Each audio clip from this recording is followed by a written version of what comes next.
Shadow Sabat here, and I have to say I am so proud to review my last episode of Amphibia ever. This has been one of my favorite shows ever. I think this is the first time I've ever seen a cartoon see the finale when it originally aired, and I'm just so happy, guys. This episode was great. The series was great, and in honor, tomorrow or next week I'll probably be making a whole series review. I'm just so happy, guys. So taken aback. It's so well done. Let's just get into it. We mostly start where we left off, guys. Anne and Sprig seeing the moon coming towards Amphibia after apparently the core went into space, started flying towards it, and Mother Ohm comes to tell them about what's going on. Anne just tells them that this has been the core's plan for a while, to send the moon crashing to Amphibia to destroy all life, because the core cares mostly about its own survival. And even though the core is doing this now, they don't really have any good way to stop it until Mother Ohm comes and tells them about the prophecy and explains it to Marcy, who only heard about it briefly from Sasha. This helps them all understand what they have to do, which is go into their special calamity forms, all of them, which is just so amazing, go to the moon and stop it. And I think the best part about this, guys, is that after Mother Ohm tells us after the promo, I should have expected that there is a secret function of the gems that Anne can unlock, and if used correctly, it could destroy anything, but it could cost the user its life. Or their life. With this, guys, Valeriana ends up appearing in their, whatever it's called, like Andreas's little Utopia place that they used to fly back to Earth. Valeriana appears. With the help of the stones, the three girls channel the energy and together become their full calamity forms, guys. I think it's just great to finally see this. I mean, so many seasons of build-up, people wonder if they're going to get calamity powers. They're not. It being confirmed, Mother Ohm said they could all get cool powers. So it's just amazing to finally see it, guys. I think the art design on these were beautiful. I love it. It just looks great. This, guys, the three girls thumbnail worthy. You probably saw it on the thumbnail already.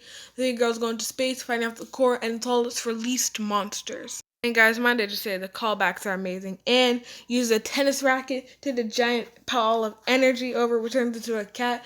All these references at the beginning of the show, like Anne's tennis racket. I think Amphibia just rewards those who watched it for a long time. Sasha wielding pom-poms to do melee attacks with their strength, then combining into one giant pom-pom. My favorite character, Marcy, using a D&D dice, which is just so cool, guys. Really embodying their personalities. But even with all this, and Andrew sending his robots to help, rejecting the core, they're not able to stop it. Anne tells her friends about what Mother Ohm told her and decides to go and make the sacrifice. She takes the other gems from the other two, who reluctantly give them away. Sasha says the line from the promo, "You better come back alive, Boonchoy." Anne tells him the rest, sends them back to Earth as everyone learns the trouble that's going to happen. Anne takes the stones and asks them for help. Sprig, not wanting to hear the news, takes Frobo all the way up to the sky, looking at Anne, who's now 100% fully powered up with calamity energy. And guys, let me just say, this reminds me of Might Guy from Naruto. How harnessing the 8 gates, it can beat nearly anyone over the strength of the Hokage, but it will cost you your life. And easily decimates the core, but at what cost?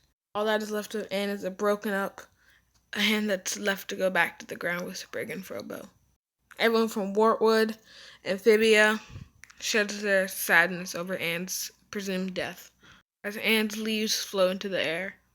Sorry I have no footage, guys, but basically Anne ends up in a dead world, meeting a deity, which apparently controls the stones. We learn a lot, guys. One, it seems right before Anne's death, she was made into a copy. I don't know if that actually matters or whatnot. It seemed consciousness, but I won't get into that.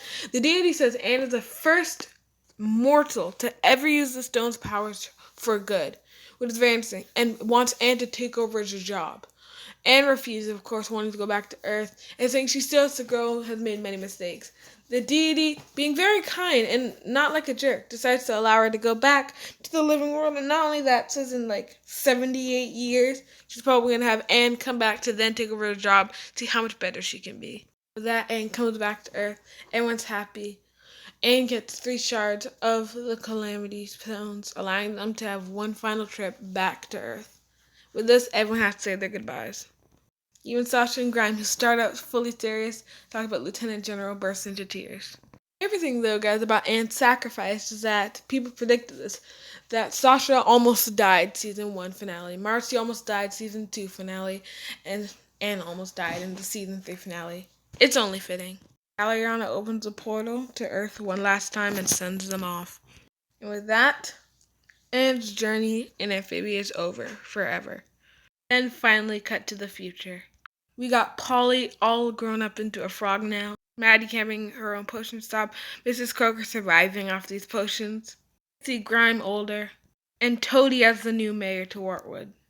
We had to see Hot Pop's new California avocados. Another reference, guys, referencing Hot Pop's love of avocados from Earth.